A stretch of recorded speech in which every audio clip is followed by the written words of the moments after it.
तो जिस तरीके से लीनियर सर्च और बाइनरी सर्च होती है, सिमिलरली टर्नरी सर्चिंग एल्गोरिदम भी होती है। तो उसकी डेफिनेशन क्या है?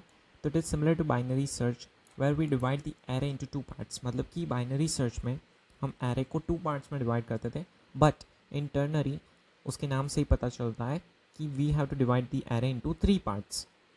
ओके, थ्री पार्ट्स में हम डिवाइड करेंगे और determine which has the key is the element to be searched.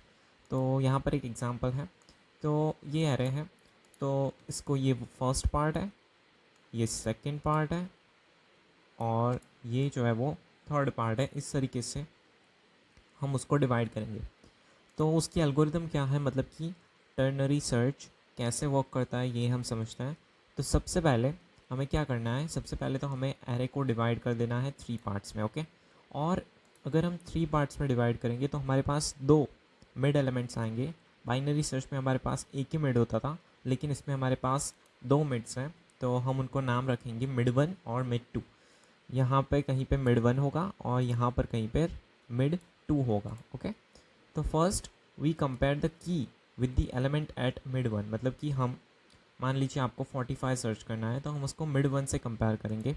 अगर मिल गया हमें सर्च तो हमें मिड वन की पोजीशन को, मतलब कि उसके इंडेक्स को रिटर्न कर देंगे। लेकिन अगर ऐसा नहीं है तो हम मिड टू के एलिमेंट को कंपेयर करेंगे, लेकिन इन दोनों में से कोई भी मैच नहीं हो रहा है, तो फिर हम कंपेयर करेंगे कि क्या सर्च एलिमेंट की वैल्यू मिड वन से कम है। मतलब मान लीजिए 56 मिड वन है, तो हम कंपेयर करेंगे कि क्या 45 मिड वन से कम है। अगर ये ट्रू है तो हम फिर सिर्फ और सिर्फ इतने ही एरे में सर्चिंग लगाएंगे। और यहाँ पर आप देखिए एलिमेंट्स बहुत ही कम है, इसलिए आपको समझ नहीं आ रहा है, लेकिन यहाँ पर इन चारों में से फिर से पूरी की पूरी टर्नरी एल्गोरिदम फिर से अप्लाई होगी और इनमें से मिड वन और मिड टू फिर से हम फाइंड करेंगे। तो मान लीजिए आपके पास 1000 एलिमेंट थे, तो फर्स्ट 333 में सब कुछ डिवाइड हो जाएगा। फिर उनमें से कोई भी एक पार्ट हम आइडेंटिफाई करेंगे कि क्या इसमें है, मिड वन में है या बीच वाले में है, फर्स्ट में है या फिर लास्ट में। और जैसे ही वो पार्ट फाइंड करते हैं तो वो 333 फिर से डिवाइड बाय 3 होगा और 111 पार्ट में फाइंड होगा। फिर उससे भी वो डिवाइड होगा, राइट, 40 के आसपास वैल्यू आएगी। फिर उसी तरह से हम फाइंड करेंगे एलिमेंट को, राइट। तो अगर element to be search that is key, तो अगर की वैल्यू मिड वन से कम है तो हम फर्स्ट पार्ट में जाएंगे। अगर की वैल्यू मिड टू से ज़्यादा है तो हम लास्ट पार्ट में जाएंगे। और इनमें से कोई भी नहीं है, उसका मतलब कि वो मिडल में है, तो हम मिड वाले सेगमेंट में जाएंगे और फिर से टर्नरी सर्च को अप्लाई करेंगे। तो यहाँ पर दो फार्मूलाज हमें पता होनी चाहिए, मिड वन को फाइंड करने की फार्मूला और मिड टू को फाइंड करने की फार्मूला। तो ये जो है वो मिड वन को फाइंड करने की फार्मूला है, जिसमें लो रिप्रेजेंट करता है द फर्स्ट इंडेक्स, मतलब कि ज़ीरो। लो की वैल्यू होगी ज़ीरो और हाई की वैल्यू होगी लास्ट एलिमेंट, राइट, जो कि होगी लेंथ ऑफ द एरे और लिस्ट जो भी हो। तो ये मिड वन और मिड टू की फार्मूला है। तो अब हम कोड करना शुरू करते हैं। सबसे पहले तो ये है हमारा एरे, फिर हमें कुछ वेरिएबल्स को इनिशियलाइज करना पड़ेगा। तो सबसे पहले लो को इनिशियलाइज करते हैं हम, लो इज इक्वल्स टू ज़ीरो, जहाँ पर फर्स्ट एलिमेंट जो कि 12 है। फिर हाई की वैल्यू होगी लास्ट एलिमेंट, जो कि हम फाइंड कर सकते हैं लेंथ ऑफ एरे की मदद से। और की is equals to, let's say मुझे 45 कहाँ पर है वो फाइंड करना है, तो की इज इक्वल्स टू 45। ओके, उसके बाद हमें प्रिंट करना है, हम इसको कॉल कर देते हैं फंक्शन को, एलिमेंट फाउंड एट, फिर उसको एफ स्ट्रिंग में कन्वर्ट कर देते हैं और यहाँ पर मैं लिखता हूँ टर्नरी सर्च, जहाँ पर हम पास करेंगे लो की वैल्यू, फिर हाई की वैल्यू, फिर पास करेंगे the key to be searched और उसके बाद एरे। तो यहाँ पर अब फंक्शन लिखना हम शुरू करते हैं। ओके, तो फंक्शन में सबसे पहले एल्गोरिदम वाइज हम फंक्शन को लिखना स्टार्ट करते हैं। सबसे पहले हमें फाइंड करना है मिड वन और मिड टू। तो mid one is equals to, मैं यहाँ से फॉर्मूला कॉपी कर देता हूँ, मिड वन और mid two is equals to, ये है उसका फॉर्मूला। तो हमें मिड वन और मिड टू मिल चुका है। अब हमें क्या करना है कि सबसे पहले मिड वन से एलिमेंट को सर्च करना है, तो if key is equals to mid one, तो हमें रिटर्न करना है मिड वन को, मतलब कि उसके इंडेक्स को। फिर अगर ऐसा नहीं है तो हमें मिड टू के साथ सेम प्रोसेस रिपीट करनी है और उसके इंडेक्स को रिटर्न करना है, राइट। उसके बाद अगर इन दोनों में से कोई भी वैलिड नहीं है, ओके, ये सब कुछ हमें एक कंडीशन हो तो ही करना है, ओके। एक चीज़ रह गई, सबसे पहले हमें चेक करना पड़ेगा कि if low is less than और इक्वल्स टू हाई। तो इसका क्या मतलब है?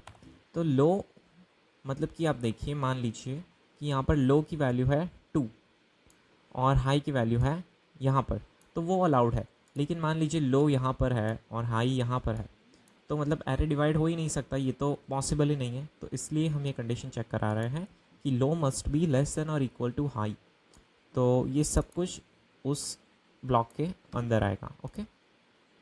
नेक्स्ट हम चेक करेंगे कि इफ़ की is less than mid one पे जो एलिमेंट है उससे अगर की कम है, इसका मतलब कि हमारा जो एलिमेंट है वो फर्स्ट पार्ट में होगा। जो हमने 3 पार्ट्स डिवाइड किए थे उसमें से फर्स्ट पार्ट में। तो आप देखिए फर्स्ट पार्ट में अगर होगा, मान लीजिए ये फर्स्ट पार्ट है, यहाँ पर ये फर्स्ट पार्ट है और मिड है 56, तो फर्स्ट पार्ट के लो और हाई क्या होंगे? उसके लो तो 0 ही होगा और हाई होगा मिड -1, 45 विल बी हाई। तो यहाँ पर मुझे पास करना पड़ेगा लो, तो वो सेम ही पास करेंगे हम, जो लो था वो ही, लेकिन हाई की वैल्यू चेंज हो जाएगी मिड वन -1 पर, और की भी सेम रहेगी और एरे भी सेम रहेगा। उसके बाद हम चेक करेंगे कि अगर की वैल्यू एरे ऑफ मिड 2 से भी ज़्यादा है तो उसका मतलब कि हमारा एलिमेंट लास्ट सेगमेंट में है। और यहाँ पर मैं लिखूँगा, यहाँ पर आप देखिए लो की वैल्यू चेंज हो जाएगी, क्यों? मान लीजिए यहाँ पर 78 जो है वो मिड 2 है, राइट। तो यहाँ पर हाई की वैल्यू सेम ही रहेगी 101, लेकिन इस एरे के लिए लो की वैल्यू हो जाएगी 89, क्योंकि मिड 2 से तो हमने चेक कर लिया, तो हम मिड 2 +1 लिखेंगे लो में।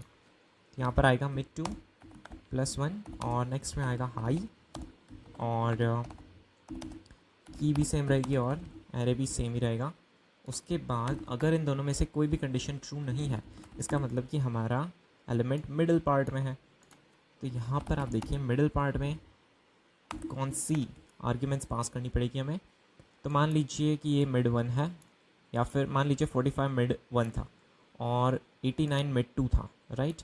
तो हमें इन 3 एलिमेंट्स में सर्च करना है, मतलब कि मिड 1 +1 हो जाएगा हमारा लो और मिड 2 -1 हो जाएगा हमारा हाई।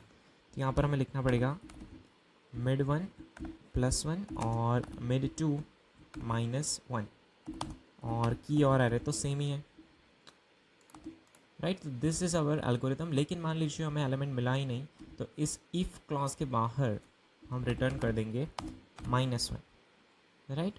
ये -1 तभी रिटर्न होगा जब भी हमारा ये जो एल्गोरिथम है ये सारे रिटर्न से पास हो जाएगा, मतलब कि ये रिटर्न भी नहीं हुआ, ये भी नहीं हुआ, क्योंकि कोई भी एक भी रिटर्न हो जाए तो हमारा प्रोग्राम, तो हमारा फंक्शन बाहर आ जाता है, फंक्शन में से बाहर आ जाता है प्रोग्राम, अगर एक भी रिटर्न स्टेटमेंट एनकाउंटर हो जाए तो।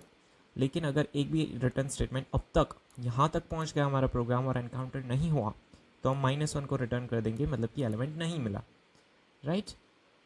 तो सर्च करते हैं हम यहाँ पर प्रोग्राम को।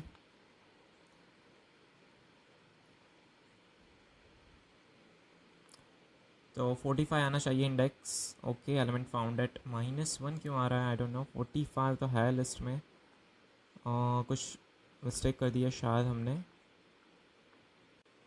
ओके, तो आई एम सॉरी, मुझे एरर मिल गई थोड़ी देर बाद। यहाँ पर हमने मिड 1 से कंपेयर किया, लेकिन मिड 1 तो इंडेक्स पोजीशन है, उससे तो कंपेयर करने की कोई ज़रूरत ही नहीं है। हमें कंपेयर करना है एक्चुअली एरे ऑफ मिड 1 से, और यहाँ पर कंपेयर करना है एरे ऑफ मिड 2 से, राइट। सॉरी।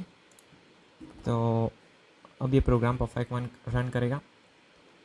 तो as you can see element found at 3, तो की एलिमेंट मैंने रखा है 56, तो 0 1 2 3, राइट। और अगर हम कुछ ऐसा एलिमेंट डालें जो कि है ही नहीं, तो -1 रिटर्न होगा। Index out of range, key is equals to array of mid 2। Wait a second, key is equals to array of mid 2। Okay, तो आई थिंक लेंथ यहाँ पर मुझे हाई की वैल्यू देनी पड़ेगी लेंथ ऑफ एरे -1, क्योंकि आप देखिए यहाँ पर कितनी लेंथ है, 1 2 3 4 5 6 7 8 9, लेकिन इंडेक्स तो ज़ीरो तक ही जा रहा है ना, मतलब कि फर्स्ट ये ज़ीरो है, तो अगर हम यहाँ पर हाई में 9 रखेंगे तो वो तो आएगा ही नहीं, राइट, दैट्स वाई। तो एलिमेंट फाउंड एट -1, तो ये परफेक्ट रन कर रहा है हमारा प्रोग्राम, राइट। अब कोई भी एरर नहीं आएगी इसमें। Okay, thank you.